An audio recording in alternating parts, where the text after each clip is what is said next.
The afternoon sun cast gentle shadows across the immaculate grounds of Meadowbrook House as Mrs. Penelope Ashworth surveyed her domain with the satisfaction of a general before victory.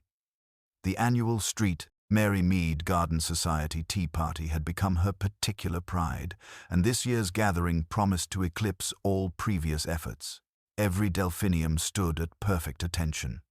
The prize roses preened along their carefully tended borders, and the borrowed china gleamed like small mirrors on the linen-draped tables. Miss Jane Marple, pink-cheeked and unassuming in her lavender cardigan, had positioned herself strategically near the herbaceous border with her knitting. Her needles moved with gentle precision, while her keen eyes, often mistaken for merely kindly, observed the familiar dance of village social dynamics. She had learned long ago that the most revealing dramas often unfolded during the most ordinary moments, when people believed themselves unobserved. Colonel Hugh Weatherby, recently returned from India and still adjusting to the genteel pace of English village life, stood rigidly by the rose arbor, his weathered face bearing the permanent squint of foreign service. His military bearing seemed almost comical among the delicate tea settings, yet Miss Marple noted how his eyes followed young Dr. Martin Pembroke with something approaching disapproval. Dr. Pembroke himself, earnest and dedicated at 32, moved through the gathering with the careful attention of someone still proving himself to the established families. His medical bag remained within reach despite the social nature of the occasion, a habit that spoke of genuine dedication but also, perhaps, of nervous energy. Mrs. Vivian Hartwell emerged from the house, carrying a silver tray of delicate porcelain teacups, her movements precise and theatrical. At 45, she maintained a carefully preserved elegance that suggested considerable time and expense, though Miss Marple observed the slight tremor in her hands as she arranged the cups with studied perfection. "The Earl Grey is particularly fine today, Mrs. Hartwell announced to the gathering, her cultured accent carrying just a hint of something that might have been anxiety. "I selected it myself during my recent trip to London." Young Clara Jenkins, Mrs. Ashworth's newest companion, hovered nearby with obvious nervousness. Her position in the household was still uncertain, and her eagerness to please was almost painful to observe. Miss Marple noticed how the girl's eyes darted between the various guests, cataloguing reactions and responses with the intensity of someone whose livelihood depended on reading social currents correctly. The Reverend Chalmers arrived precisely at 4 o'clock, accompanied by his wife Dorothy, whose round face beamed with determined cheerfulness. As the vicar's wife, she had developed the particular skill of smoothing over social difficulties before they could fully emerge, though Miss Marple detected the way her eyes darted nervously between certain guests. Arthur Penhaligon, the village's most eligible bachelor and, by common consensus, its most insufferable resident, held court near the prize dahlias. His inherited wealth and cultivated charm had never quite masked an unfortunate tendency to make others feel inferior, and today was no exception as he pontificated about the proper brewing of tea to his captive audience. It was precisely at 4:15 when Clara approached Penhaligon with a steaming cup of Earl Grey on Mrs. Hartwell's finest china.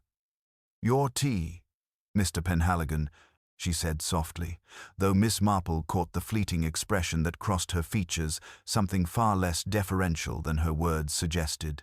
Penhaligon accepted the cup with his usual theatrical flourish, raised it to his lips with obvious relish, and took a deliberate sip. The change was immediate and horrifying. His eyes widened in shock. The delicate cup slipped from, suddenly, nerveless fingers to shatter against the flagstones, and with a strangled gasp, he collapsed among Mrs. Ashworth's prize-winning roses. The afternoon's gentle tranquility shattered as completely as the porcelain cup, and Miss Marple, setting aside her knitting with deliberate calm, began to notice things that others, in their shock and horror, would certainly overlook. The silence that followed Arthur Penhaligon's collapse stretched like a held breath across the garden before shattering into chaos. Mrs. Ashworth's piercing scream cut through the afternoon air, though Miss Marple noted with interest how the woman's first cry seemed to lament her prize roses as much as the fallen man among them. The delicate china lay scattered across the flagstones like accusations, the Earl Grey spreading in a pale stain that carried with it the faintest trace of something bitter and acrid. Dr. Pembroke moved with professional swiftness, dropping to his knees beside Penhaligon's still form. His fingers sought a pulse that would never return, while his trained eye catalogued the telltale signs of violent death. The waxy pallor, the faint blue tinge around the lips, the rigid positioning of the limbs, all spoke of poison, and a particularly swift-acting one at that. "He's gone," Dr. Pembroke announced quietly, his voice carrying the weight of medical certainty. "The symptoms suggest cyanide poisoning. We must not disturb anything until the police arrive." Colonel Weatherby immediately took charge with military precision, forming a protective perimeter around the body, while barking orders for someone to telephone the authorities.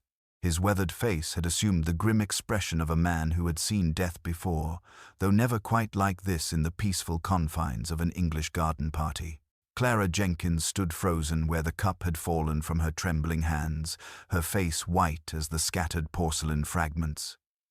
"I only served him the tea," she whispered, her voice barely audible above the growing murmur of shocked conversations. Mrs. Hartwell poured it from the pot. "I just carried it to him." Mrs. Hartwell's carefully maintained composure cracked visibly at this indirect accusation. "The girl is quite right," she declared, though her voice carried a defensive edge that hadn't been there moments before. "I merely brought the fresh pot from the kitchen. Arthur was always particular about his tea Earl Grey with lemon, never milk." Her hands moved unconsciously to smooth her already perfect hair, a gesture Miss Marple filed away for future consideration. The Reverend Chalmers began murmuring prayers over the body, while his wife Dorothy attempted to shepherd the more distressed guests toward the house. Yet Miss Marple observed how even Dorothy's Christian charity seemed strained, as her eyes kept returning to Clara with something approaching suspicion. Inspector Slack arrived within 20 minutes, his usual brusque efficiency somewhat tempered by the gravity of the situation. He surveyed the scene with professional thoroughness, taking in the positioning of the body, the scattered china, and the various expressions of shock and guilt displayed by the witnesses. "Nobody leaves until I've taken statements from each of you," he announced firmly. "This is now a murder investigation. Dr. Pembroke, your preliminary assessment?" "Cyanide poisoning, almost certainly," the doctor replied. "The onset was immediate and the symptoms unmistakable. Someone added poison to his tea." All eyes turned inevitably to Clara, whose trembling had only intensified since the inspector's arrival. The logic seemed inescapable. She had carried the fatal cup directly to the victim. Yet Miss Marple, continuing her gentle knitting from her strategic position near the herbaceous border, found herself troubled by details others seemed eager to overlook. The bitter almond scent that lingered faintly in the air, the particular way the tea had spilled across the stones, the positioning of the lemon slices on Mrs. Hartwell's silver tray. Each element whispered of complications beneath the surface of this seemingly straightforward case. As Inspector Slack began organizing his investigation and the guests were herded into the drawing room for individual questioning, Miss Marple remained in her garden chair. Her keen eyes missed nothing. The way Mrs. Hartwell kept touching her throat, how Colonel Weatherby's military bearing had stiffened into something approaching defensiveness, and most particularly, how young Clara's terror seemed to contain elements of both genuine shock and something that might have been guilt. The peaceful garden party had become a crime scene, but Miss Marple suspected the real mystery was only beginning to unfold. Inspector Slack established his temporary headquarters in Mrs. Ashworth's drawing room, the French doors remaining open to the garden where constables now guarded the scene of Arthur Penhaligon's final moments. The assembled guests sat in uncomfortable silence, their earlier social ease replaced by the peculiar tension that accompanies sudden death and inevitable suspicion. Clara Jenkins was summoned first, her hands trembling as she twisted a damp handkerchief between nervous fingers. "I only carried the tea to Mr. Penhaligon," she repeated for the third time, her voice barely above a whisper. "Mrs. Hartwell poured it from the silver pot and told me which cup was his. She said he always preferred the spode china with the gilt rim." "And you added nothing to the tea yourself?" Inspector Slack pressed, his pencil poised above his notebook. "Only the lemon slice, sir. With the silver tongs, just as Mrs. Hartwell instructed. Mr. Penhaligon never took milk or sugar." Clara's eyes darted nervously toward Mrs. Hartwell, who sat with rigid composure on a velvet chair. Miss Marple, positioned unobtrusively near the window with her knitting, observed the subtle interplay of glances and gestures that accompanied each testimony. She noted how Clara's fear seemed genuine, yet beneath it lay something else, a flicker of resentment that suggested deeper currents than mere employer-servant relations. Mrs. Hartwell's testimony followed with practiced precision. "I brought fresh Earl Grey from the kitchen at precisely 4 o'clock, she stated, her cultured accent carrying clearly across the room. "Arthur was quite particular about his preferences. I poured his cup myself, added the lemon as he liked it, then instructed Clara to serve it immediately while the tea was still properly hot." "You were alone in the kitchen during preparation?" Slack inquired. A barely perceptible pause preceded her response. Though Cook had prepared the lemon slices earlier, and Clara had arranged the service. Miss Marple's needles clicked softly as she processed this information. Through the open doors, she could see the abandoned tea service on the garden table, and something about the arrangement troubled her methodical mind. The silver tray held the remnants of the afternoon's refreshments, but she distinctly remembered seeing 2 teapots, one that Mrs. Hartwell had brought at 4 o'clock, and another, older pot, that had sat cooling near the roses. Colonel Weatherby's military bearing remained intact during his questioning, though his jaw clenched when discussing the deceased. "Penhaligon was an insufferable bore," he admitted bluntly, "always pontificating about matters beyond his understanding. But I hardly wished the man dead." Dr. Pembroke provided his professional assessment with clinical detachment. The symptoms were unmistakable rapid-onset cyanide poisoning. The bitter almond scent was quite pronounced near the shattered cup. Given the immediate collapse, the poison was likely concentrated in his first sip. "From the tea itself, or added to the cup?" Slack asked. "If the entire pot were contaminated, others would have been affected," the doctor replied. "The poison was almost certainly introduced directly to his individual serving." Miss Marple found herself studying the faces around her with increasing interest. Dorothy Chalmers, the vicar's wife, sat quietly, but her eyes moved constantly between the other guests, cataloguing reactions with the sharp attention of someone forming her own theories. Mrs. Ashworth appeared torn between horror and mortification that such an event had occurred during her carefully orchestrated gathering. As the questioning continued, Miss Marple's attention was drawn to a detail others had overlooked. On the garden table, barely visible through the French doors, lay the silver serving tongs Clara had used for the lemon slices. Even from this distance, she could see they bore a faint residue that caught the afternoon light. Not the clear stickiness of lemon juice, but something that had been hastily wiped away yet left traces. More intriguingly, she recalled the precise moment when the bitter almond scent had been strongest. Not when Clara carried the cup, nor when Mrs. Hartwell poured the tea, but in those crucial seconds when Penhaligon raised the cup to his lips. The timing suggested something far more sophisticated than a simple case of poisoned tea, and Miss Marple began to suspect that the obvious answer might be precisely what the real murderer hoped everyone would accept. The afternoon shadows lengthened across the garden as Inspector Slack methodically collected testimonies. But Miss Marple sensed the truth lay not in the dramatic gesture of the poisoned cup, but in the quieter details that revealed the careful planning behind this seemingly spontaneous crime. Inspector Slack's confidence in his case grew steadily as the afternoon wore on, each piece of testimony seeming to tighten the noose around Clara Jenkins's slender neck. The young woman sat hunched in her chair, her earlier composure completely shattered, while the assembled guests regarded her with expressions ranging from pity to barely concealed satisfaction that the murderer had been so easily identified. "Let's go through this once more," Slack announced, consulting his notes with the air of a man organizing an airtight prosecution. Clara Jenkins had both opportunity and means. She carried the fatal cup directly to the victim, she handled the serving implements, and she's already admitted to disliking Mr. Penhaligon.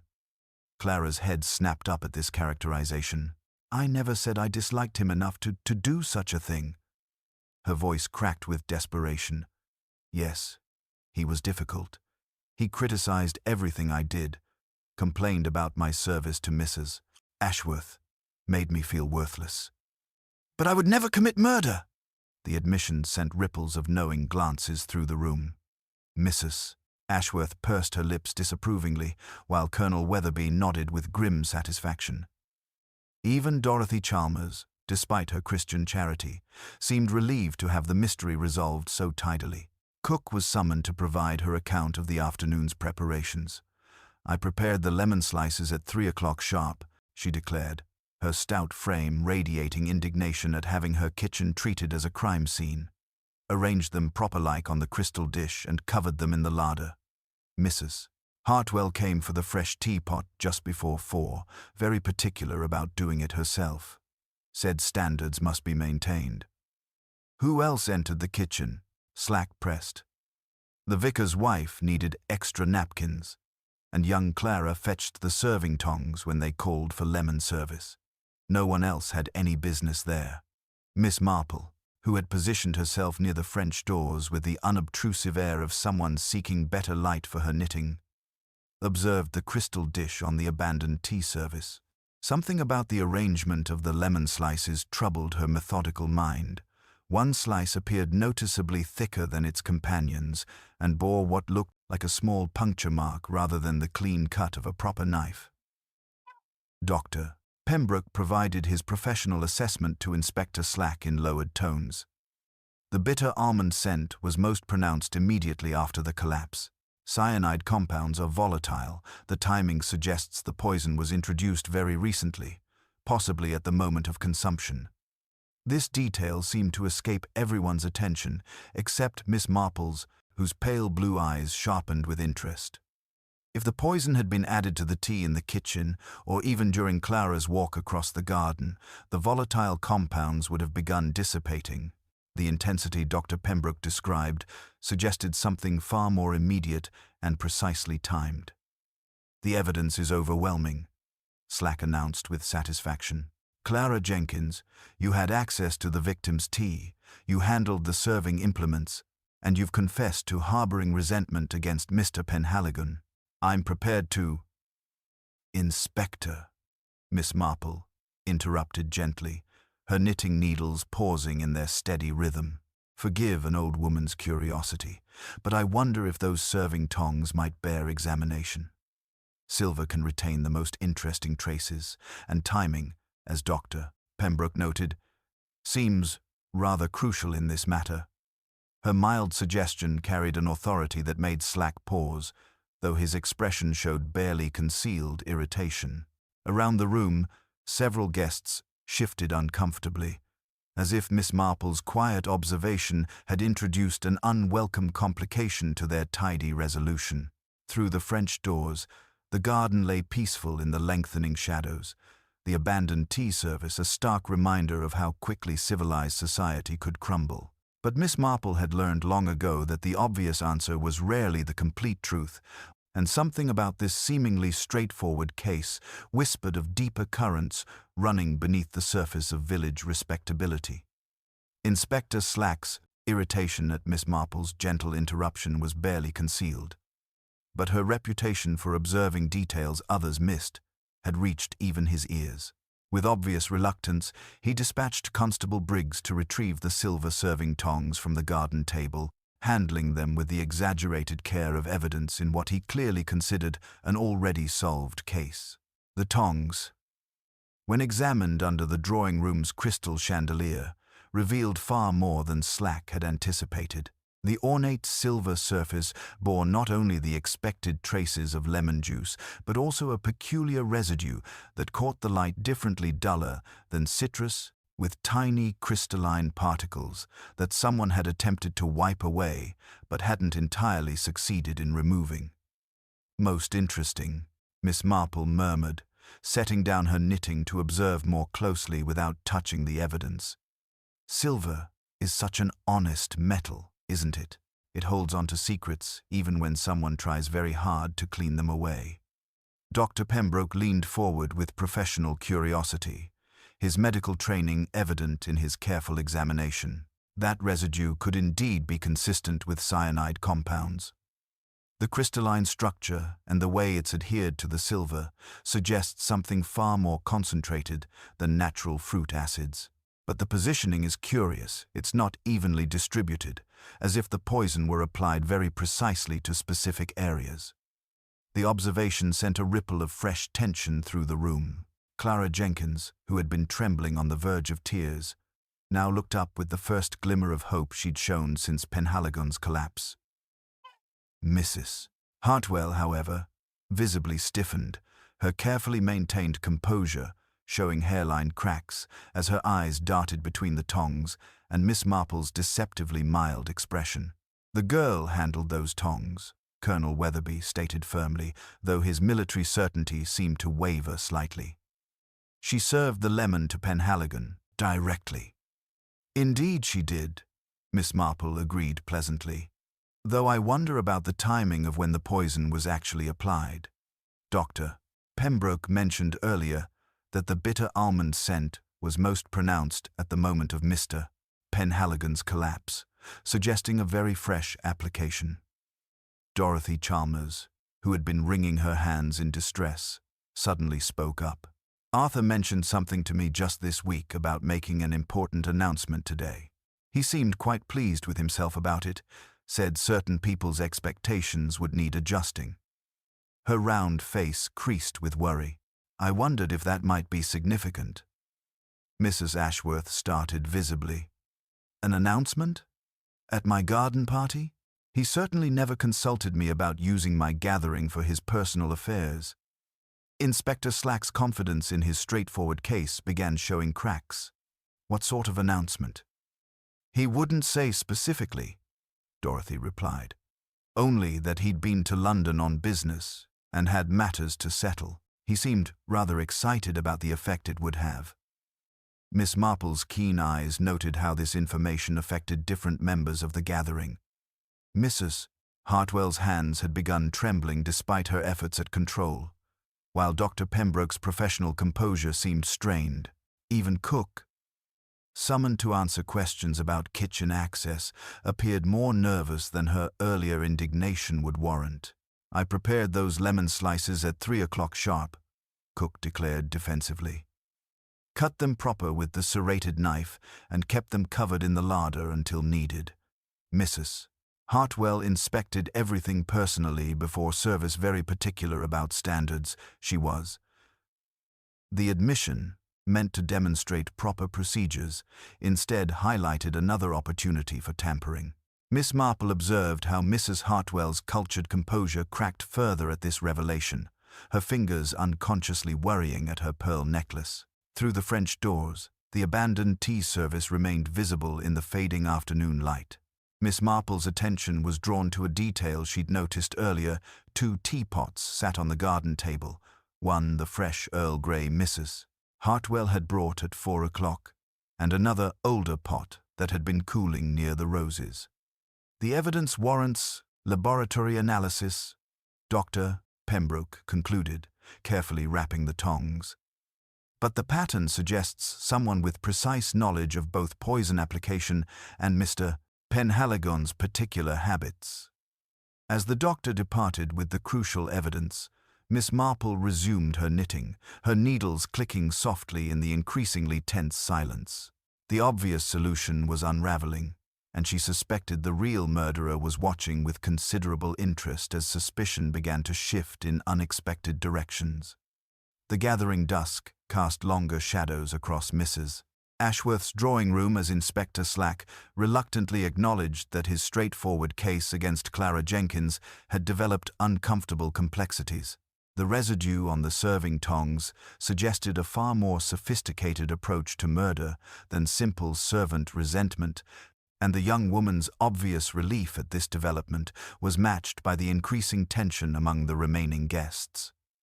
Miss Marple, her knitting needles moving with deceptive casualness, observed the subtle shifts in behavior around her, with the practiced eye of someone who understood that guilt often revealed itself through the smallest gestures. Mrs. Hartwell's earlier composure had deteriorated markedly, her fingers constantly adjusting her pearl necklace while her eyes avoided direct contact with anyone in the room. Dr. Pembroke returned from the garden carrying a leather portfolio he'd retrieved from beside the body. "Mr. Penhaligon's personal effects," he announced quietly, "including what appears to be legal correspondence."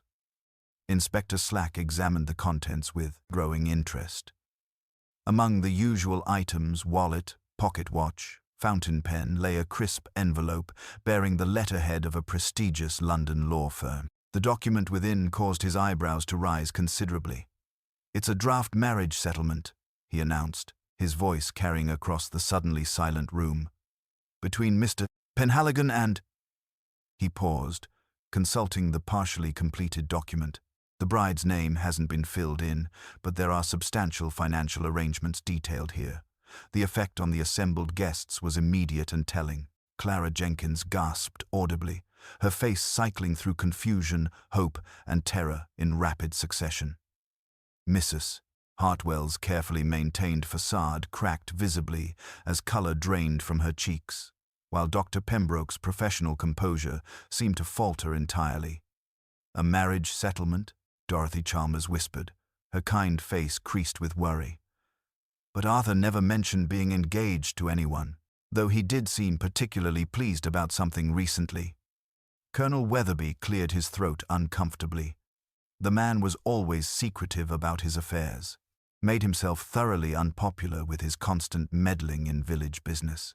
Recently, he'd been asking questions about old property transfers, stirring up matters better left buried. Miss Marple's pale blue eyes sharpened with interest at this revelation.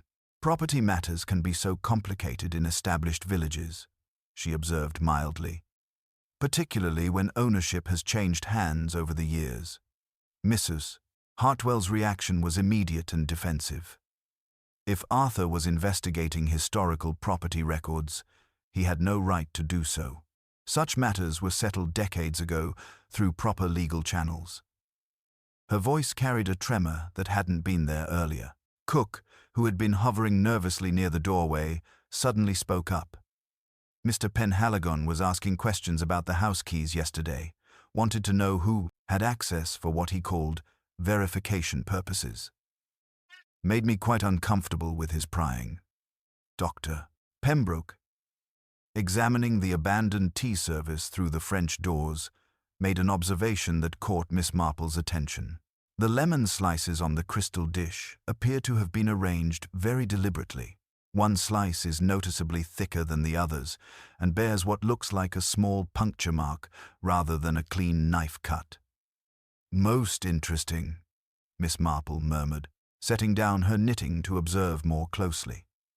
Silver tongs would naturally select the topmost slice, and a thicker piece would sit higher in the arrangement, rather like ensuring someone receives a particular sandwich from a carefully ordered plate.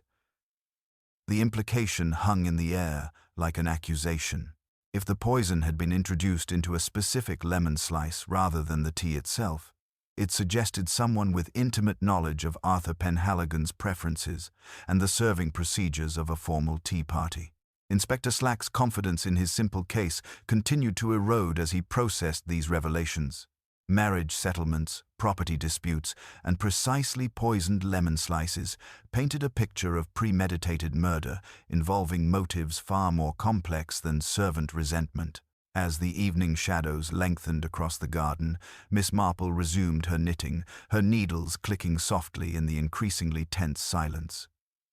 The real mystery, she suspected, lay not in the obvious drama of the poisoned teacup, but in the carefully hidden secrets that had made Arthur Penhaligon's death seem necessary to someone in this seemingly respectable gathering. The marriage settlement document cast its shadow over the drawing room like an accusation waiting to be spoken aloud. Inspector Slack studied the faces around him with renewed interest, recognizing that Arthur Penhaligon's death was far more complex than a simple case of servant resentment or social grievance. "Mrs. Hartwell," he began carefully, "you mentioned that Mr. Penhaligon had been investigating property matters. Given this marriage settlement, I wonder if his inquiries were more personal than you initially suggested." Mrs. Hartwell's composure, already strained, showed further deterioration as she struggled to maintain her cultured demeanor. Arthur had developed an unfortunate obsession with historical records from his uncle's estate. He claimed there were irregularities in certain property transfers made during the war years. Quite absurd. Really, all legal matters were properly settled through established channels decades ago. Miss Marple's knitting needles paused momentarily. "Family inheritance disputes can be so complicated," she observed mildly. "Particularly when wartime circumstances required hasty decisions about property ownership. People sometimes had to make arrangements that seemed perfectly reasonable at the time, but might appear questionable under later scrutiny." The observation, delivered with characteristic gentleness, nevertheless caused Mrs. Hartwell to stiffen visibly. Colonel Weatherby cleared his throat uncomfortably. Penhaligon had been asking questions about witness signatures on old documents, claimed certain legal papers from the 1942 contained discrepancies that suggested improper procedures. Dr. Pembroke leaned forward with professional interest. Forged signatures on legal documents would constitute serious fraud. If Mr. Penhaligon had discovered evidence of such activities, it would certainly provide compelling motive for murder. Dorothy Chalmers shifted nervously in her chair. "Arthur mentioned to my husband that he'd found inconsistencies between church records and legal documents. The Reverend was quite concerned about the implications, particularly regarding property transfers that had been witnessed by parish officials." Cook, emboldened by the shifting focus away from kitchen procedures, added her own crucial detail. "Mr. Penhaligon spent considerable time in Mrs. Ashworth's study yesterday, examining papers from the old safe. He seemed quite excited about something he discovered among the family documents." Mrs. Ashworth appeared genuinely distressed. Arthur claimed he needed access to settle his uncle's estate properly. The safe contains generations of family papers, wills, property deeds, correspondence. He became quite secretive after his examination, saying he needed to consult with London solicitors before proceeding. Inspector Slack consulted his notebook with growing understanding. So the marriage settlement might not represent a romantic arrangement at all, but rather a financial settlement designed to resolve disputed property claims. Miss Marple's pale blue eyes sharpened with interest. Such arrangements are not uncommon when families wish to avoid public scandal. A marriage settlement can transfer property and resolve disputes while maintaining social respectability. The implications hung heavy in the evening air. If Arthur Penhaligon had discovered evidence of wartime property fraud, perhaps involving documents with forged signatures or improper witness attestations, he would have been in a position to make significant demands of the guilty parties. The marriage settlement document suggested he intended to formalize such arrangements, possibly forcing someone to provide substantial compensation to avoid exposure. Mrs. Hartwell's hands trembled as she reached unconsciously for her pearl necklace. Arthur had no right to make such accusations based on old papers. Wartime transactions were conducted under extraordinary circumstances. People did what was necessary for survival. "Indeed," Miss Marple agreed pleasantly, "though I suspect Mr. Penhaligon's London solicitors might have taken a different view of the legal implications." Modern courts can be quite strict about property rights, even when the original circumstances were understandable. Dr. Pembroke made a quiet observation that caught everyone's attention. The timing of the poisoning becomes more significant in this context. If Mr. Penhaligon intended to make his announcement today about the marriage settlement, someone had very little time to prevent potentially ruinous revelations. As the evening shadows lengthened across the garden, Miss Marple resumed her knitting, her needles clicking softly in the increasingly tense silence. The real mystery was beginning to emerge from beneath the surface of village respectability, revealing motives rooted in decades-old secrets that someone had been desperate enough to kill to protect. The weight of Arthur Penhaligon's discoveries about wartime property fraud settled over the drawing room like evening mist, transforming what had seemed a straightforward case of poisoning into something far more complex. Inspector Slack, recognizing that his investigation had taken an unexpected turn, found himself studying the assembled guests with fresh eyes, particularly Mrs. Hartwell, whose carefully maintained composure showed increasingly visible cracks. Miss Marple, setting aside her knitting with the gentle precision that characterized all her movements, rose from her chair with quiet purpose. "Inspector, if I might suggest examining the kitchen more thoroughly. Sometimes the most revealing evidence lies in the domestic details that seem too ordinary to notice." The kitchen investigation proved immediately fruitful. Cook, flustered by the renewed attention, admitted that Mrs. Hartwell had been unusually particular about cleaning procedures after the tragedy. She insisted on having the crystal lemon dish washed immediately, said we couldn't leave sticky residues for the flies, most unusual considering the circumstances. In the scullery, Miss Marple discovered what Cook's well-meaning efficiency had nearly destroyed a small twist of brown paper in the refuse bin, the kind used by village chemists. Though crumpled and partially dissolved by dishwater, enough remained to show the partial letterhead "and Son High," and most tellingly, a faint residue that carried the unmistakable bitter almond scent of cyanide compounds. "Most interesting," Miss Marple murmured, carefully preserving the evidence. "Someone has been quite thorough about tidying up, haven't they?" Returning to Mrs. Ashworth's study, where Penhaligon had conducted his fateful research, Dr. Pembroke made another crucial discovery among the scattered documents. The property transfer papers from 1943 showed clear evidence of forgery witness signatures added in different ink using different pens, clearly applied after the original documents had been completed. "The implications are staggering," Dr. Pembroke observed quietly.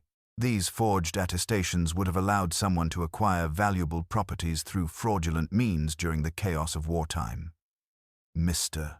Penhaligon's marriage settlement wasn't romantic, it was extortion." Mrs.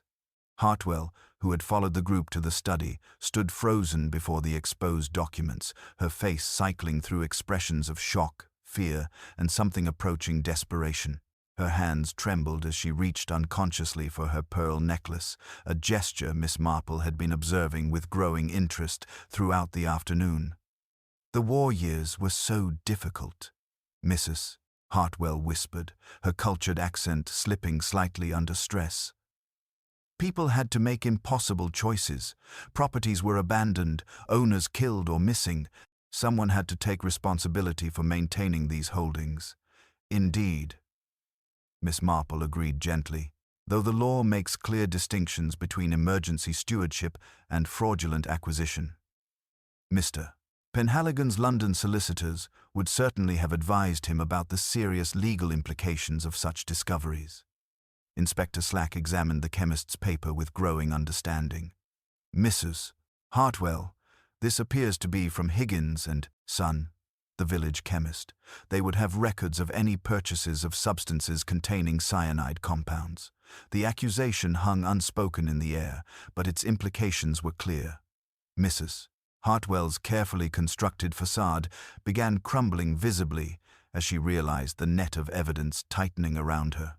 The forged documents provided motive, the chemist's paper suggested means, and her intimate knowledge of Penhaligon's tea preferences had provided opportunity. Arthur always insisted on his lemon slices served with the silver tongs, Miss Marple observed conversationally. Such a precise habit, almost as if someone who knew him well could predict exactly which slice he would receive. Mrs. Hartwell's composure finally shattered completely. He was going to destroy everything.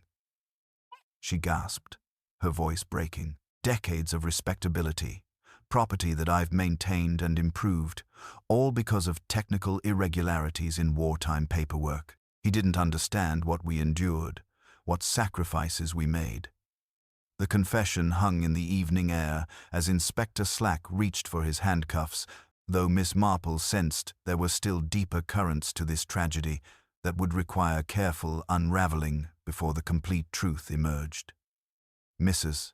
Hartwell's desperate confession hung in the evening air like a sword suspended over the assembled gathering, but Miss Marple's pale blue eyes detected something incomplete in the woman's anguished admission. The elderly detective had observed too many criminals over the years to mistake the complex emotions playing across Mrs. Hartwell's face. Guilt, certainly, but also the particular terror of someone whose carefully constructed world was crumbling beyond repair. Mrs. Hartwell, Miss Marple said gently, setting down her knitting with deliberate precision. I believe your distress is quite genuine, but I wonder if you might help us understand the precise mechanics of how the poison reached Mr. Penhaligon's cup. Inspector Slack, who had been preparing to make his arrest, paused with obvious reluctance. Around the room, the assembled guests shifted uncomfortably as Miss Marple's methodical approach promised to reveal uncomfortable details that might be better left buried. Mrs. Hartwell's trembling hands moved unconsciously to her pearl necklace, the gesture now revealed as a nervous habit rather than mere vanity. The war years were impossible, she whispered, her cultured accent cracking under emotional strain. Arthur found those forged documents, from 1,943 witness signatures, I had to add, after the original owners were killed in the bombing. Their properties would have been lost forever without proper legal transfer. Indeed, Miss Marple agreed pleasantly, though I suspect Mr.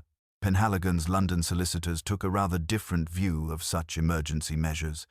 The marriage settlement document suggests he intended to formalize some sort of compensation arrangement. He called it justice. Mrs. Hartwell's voice broke completely. But it would have destroyed everything I've built, everything I've maintained for decades. Those properties have been improved, cared for, made productive again. He would have reduced it all to a legal technicality. Dr. Pembroke leaned forward with professional interest. The poison application required considerable precision. The bitter almond scent was strongest at the moment of consumption, suggesting the cyanide was released very recently, possibly activated by the lemon's acidity. Miss Marple nodded approvingly. Quite right, Doctor. I noticed that one lemon slice on the crystal dish was noticeably thicker than its companions and bore what appeared to be a small puncture mark. Someone with knowledge of Mr. Penhaligon's precise tea preferences could ensure he received that particular slice. The technical explanation sent ripples of understanding through the room. Clara Jenkins gasped audibly, her face cycling through relief and horror as she realized how narrowly she had escaped being framed for the crime. You prepared the lemon slices in the kitchen, Miss Marple continued conversationally, but the actual poison application occurred later, didn't it? A small injection of concentrated cyanide solution into one specific slice, positioned carefully at the top of the arrangement where the serving tongs would naturally select it first. Mrs. Hartwell's composure finally shattered completely.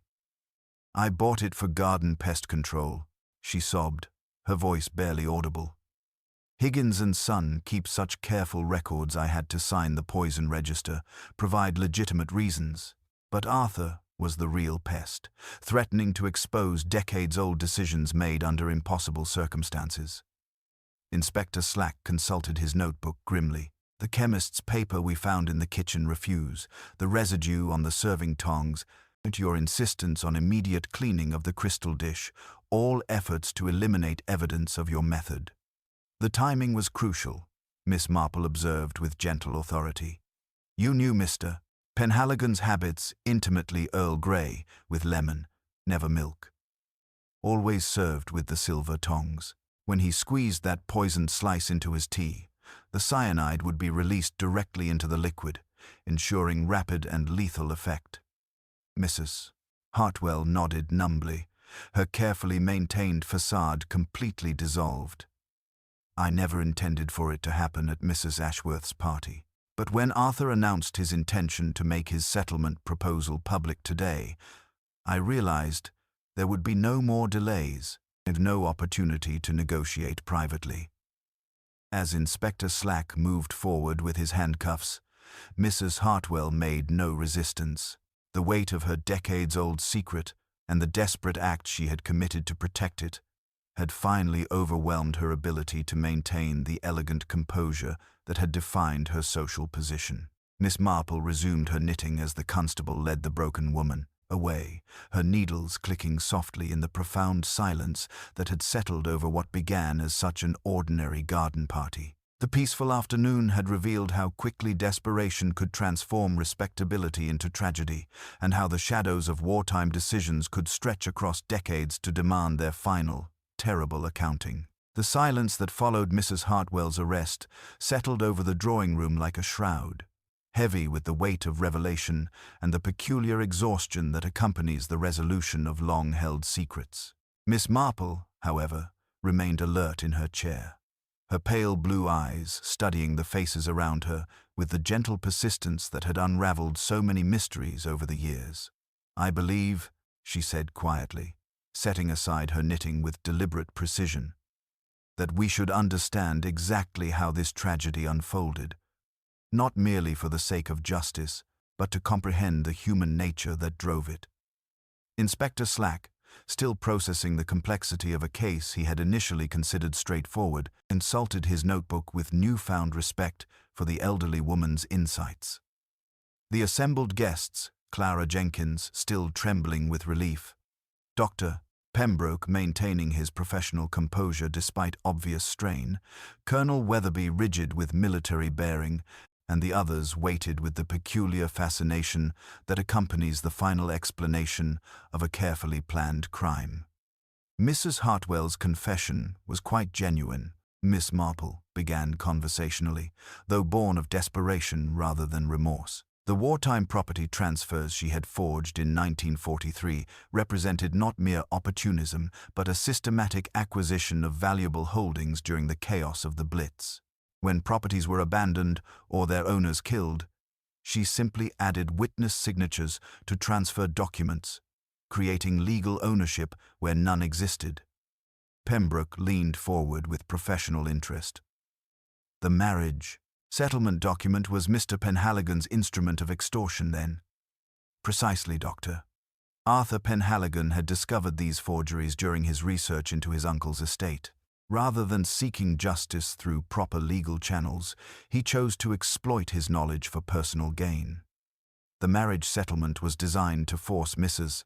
Hartwell to transfer substantial properties and funds to him, disguised as romantic arrangement to preserve both their reputations.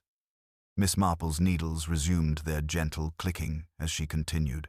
The announcement he planned for today would have made this arrangement public, binding Mrs. Hartwell to his demands while appearing to be a conventional engagement. She faced complete financial ruin disguised as marital bliss. Clara Jenkins found her voice at last. But how did she manage the poisoning so precisely? I carried the cup directly to Mr. Penhaligon. Ah, my dear, that's where Mrs. Hartwell's intimate knowledge of social conventions served her deadly purpose.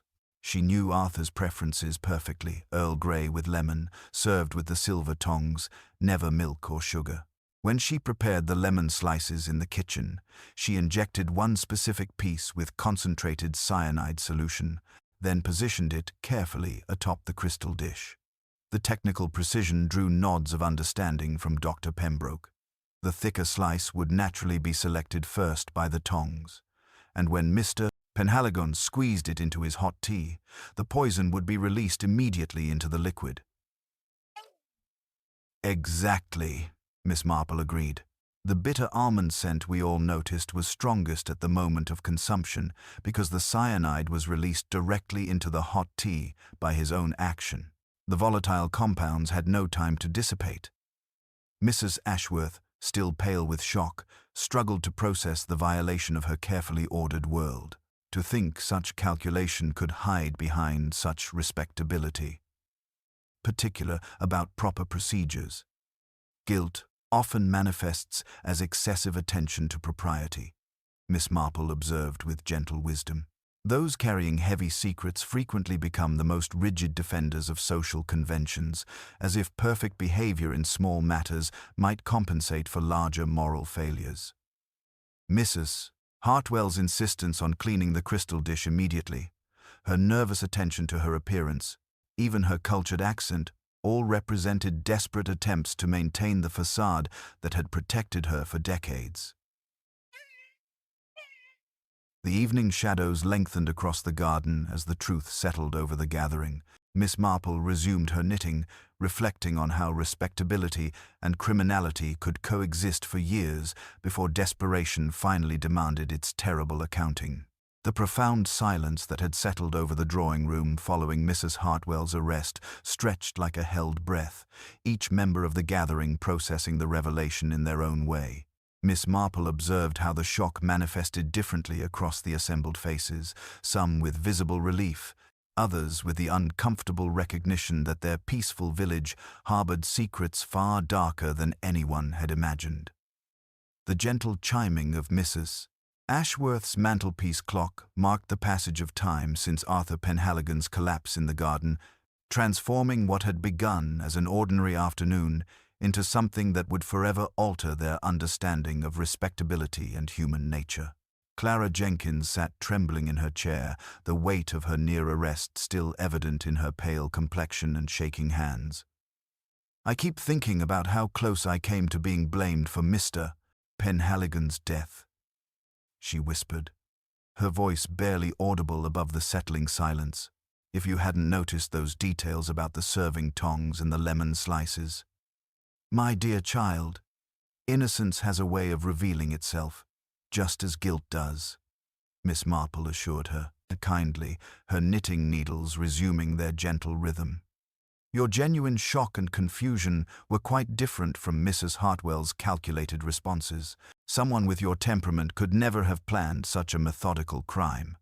Dr. Pembroke cleared his throat, his medical training compelling him to address practical concerns that others might overlook. "The investigation will require formal statements from everyone present, and the coroner will need detailed documentation of the poison's application method. Mrs. Hartwell's confession simplifies the legal proceedings considerably, though the broader implications of the wartime property fraud will require extensive investigation." Inspector Slack, still somewhat stunned by the complexity of what had initially appeared straightforward, consulted his notebook with newfound humility. His confidence in simple solutions had been thoroughly shattered by the afternoon's revelations. "Miss Marple, your observation about the timing of the bitter almond scent was crucial. Without that detail, we might never have understood the precise method of poison delivery. Human nature reveals itself through the smallest details," Miss Marple replied thoughtfully. Mrs. Hartwell's desperation made her extraordinarily careful about technical precision, while simultaneously causing her to overlook the very human reactions that would ultimately expose her guilt. Guilt often manifests as excessive attention to propriety. Those carrying heavy secrets frequently become the most rigid defenders of social conventions. Colonel Weatherby, maintaining his military bearing despite the evening's unsettling revelations, addressed the broader implications with characteristic directness. "The wartime property fraud Mrs. Hartwell committed represents systematic theft over decades. How many other families might have been affected by her forged documents? That investigation will fall to the proper authorities," Miss Marple observed with gentle wisdom. "Though I suspect Arthur Penhaligon's research materials will provide considerable guidance." His thoroughness in documenting the forgeries, while serving his own blackmail purposes, will likely help restore properties to their rightful heirs. Mrs. Ashworth surveyed her disrupted drawing room with obvious distress, struggling to comprehend how such calculation could hide behind perfect respectability. The careful social order she had cultivated seemed suddenly fragile, built upon foundations that could crumble with shocking swiftness. As the evening progressed and the immediate shock began to settle into a deeper understanding of what had transpired, Miss Marple reflected on the profound lesson the afternoon had provided. The peaceful garden party had revealed depths of human nature that most preferred to leave unexplored. The capacity for both desperate criminality and remarkable resilience when confronted with shocking truth. Arthur Penhaligon's death had been terrible, but it had also exposed decades of injustice that might otherwise have remained forever hidden beneath the surface of village respectability. The transformation was already beginning to ripple through street. Mary Mead's carefully maintained social fabric, and Miss Marple knew that the reverberations of this afternoon's revelations would continue long after the immediate crisis had passed. The final police vehicle crunched slowly down Mrs. Ashworth's gravel drive, its departure leaving an unnatural quiet that seemed to press against the drawing-room windows like a held breath. Inspector Slack had offered Miss Marple a respectful nod before leaving, his earlier brusqueness tempered by genuine appreciation for her insights.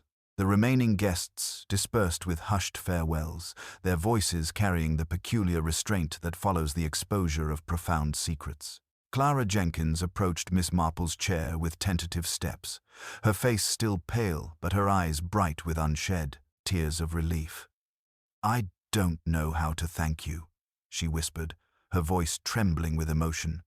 "Without your observations about the serving tongs and the lemon slices, I would have been condemned for a crime I never committed." "My dear child," Miss Marple replied gently, folding her knitting with practiced precision, "innocence has a way of revealing itself to those who observe carefully. You were merely caught in the web of someone else's desperate preservation of decades-old guilt." She patted Clara's hand with maternal kindness. "Mrs. Ashworth has offered you better circumstances, I understand." Pembroke, gathering his medical bag with the deliberate movements of someone still processing the afternoon's revelations, paused beside them. It's sobering to realize how completely respectability can mask such calculated evil. Mrs. Hartwell maintained her facade for decades, all while living on the proceeds of wartime fraud. "Indeed, Doctor," Miss Marple agreed, her pale blue eyes reflecting the deepening twilight beyond the French doors. "Respectability, like a well-tended garden, can be carefully cultivated to hide the most noxious weeds beneath its surface. Mrs. Hartwell's crime grew from seeds planted during the war's chaos, nurtured by fear and watered by years of successful deception." Mrs. Ashworth moved through her disrupted drawing room with the careful precision of someone attempting to restore order to a world suddenly revealed as far more fragile than she had imagined. Her prize roses, visible through the windows, drooped slightly where Arthur Penhaligon had fallen among them, a permanent reminder that even the most carefully maintained facades could shatter with shocking swiftness. As the last guests departed and the servants began their quiet restoration of the room, Miss Marple rose from her chair and stepped onto the terrace. The garden lay peaceful in the gathering dusk, the abandoned tea service finally cleared away, leaving only the memory of how quickly civilized society could reveal its darker currents. The evening air carried the faint fragrance of roses and the promise of rain, nature's gentle way of washing away the day's stains. The investigation would continue, of course. Arthur Penhaligon's research materials would help restore properties to their rightful owners, and Mrs. Hartwell would face justice for both her wartime fraud and her desperate act of murder. The village would eventually absorb this shock, as it had absorbed others over the centuries, though the comfortable assumption that evil resided only in distant places had been permanently shattered. Miss Marple reflected on the afternoon's lesson as she walked slowly through the garden paths. Human nature, she had learned long ago, was endlessly capable of both remarkable goodness and shocking darkness, often existing side by side within the same community, the same family, sometimes even the same heart. The capacity for desperation to transform respectability into murder was a truth she had witnessed too often, yet it never ceased to sadden her. The Poison Teacup Mystery had revealed how the past could reach across decades to demand its accounting, how wartime necessities could become peacetime crimes, and how the fear of exposure could drive even the most refined individuals to acts of shocking violence. Yet it had also demonstrated the resilience of innocence and the power of careful observation to reveal truth beneath layers of deception. As Miss Marple made her way home through the familiar village lanes, her knitting basket in hand, she carried with her the quiet satisfaction of another mystery resolved, and another truth brought gently but firmly into the light. 3 weeks had passed since the Poison Teacup Mystery had shattered the tranquil facade of street Mary Mead, and Miss Marple found herself once again in Mrs. Ashworth's garden, though under considerably different circumstances. The autumn roses had recovered from their traumatic encounter with death, blooming with renewed vigor as if nature itself sought to heal the wounds left by human frailty and desperate acts of preservation. Clara Jenkins, now permanently established as Mrs. Ashworth's companion with considerably improved circumstances, served afternoon tea with quiet confidence that had replaced her earlier nervous deference. The young woman had blossomed in the weeks following her near arrest, her natural intelligence and genuine warmth no longer overshadowed by the desperate fear that had marked her previous service. Miss Marple observed with satisfaction how adversity had revealed Clara's true character, transforming her from a trembling servant into a valued member of the household. Dr. Pembroke joined them on the restored terrace, bringing news from London that would complete the final chapter of Arthur Penhaligon's complex legacy. The solicitors have made remarkable progress identifying the properties Mrs. Hartwell acquired through fraudulent means during the war years, he reported, settling into his chair with the easy manner of someone who had found secure footing in village society. 17 separate holdings, worth considerable sums in today's market.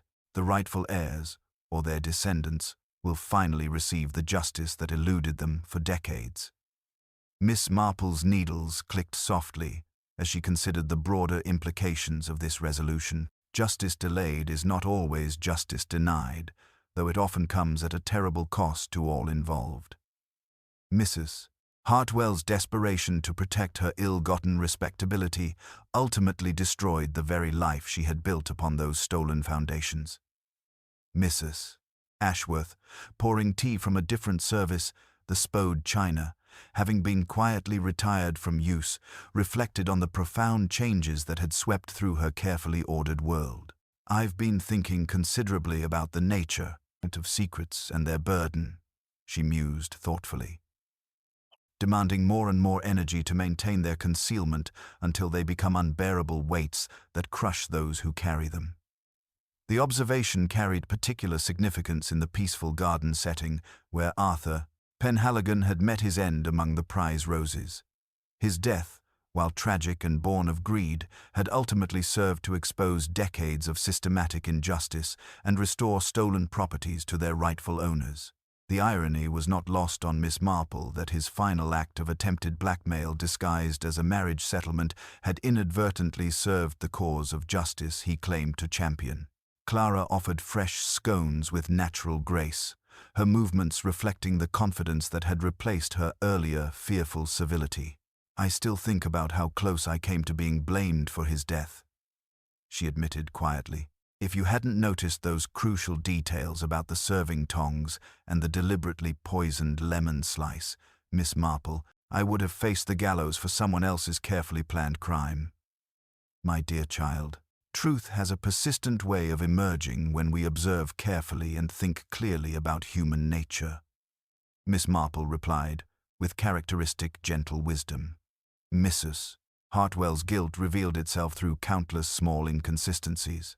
Her excessive concern with cleaning procedures, her nervous attention to maintaining appearances, even the way she unconsciously touched her pearl necklace when under questioning.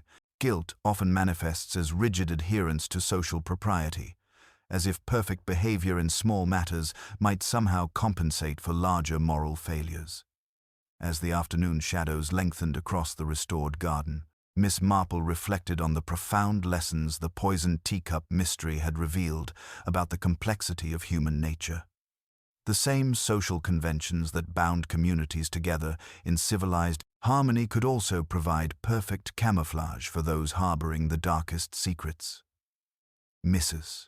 Hartwell's downfall had been her assumption that respectability could indefinitely mask systematic criminality, that careful attention to social forms could substitute for genuine virtue. As Miss Marple gathered her knitting and prepared to return home through the familiar village lanes, she carried with her the quiet satisfaction of another mystery resolved, another truth, brought gently but firmly into the light, and the knowledge that justice, however delayed, had finally prevailed.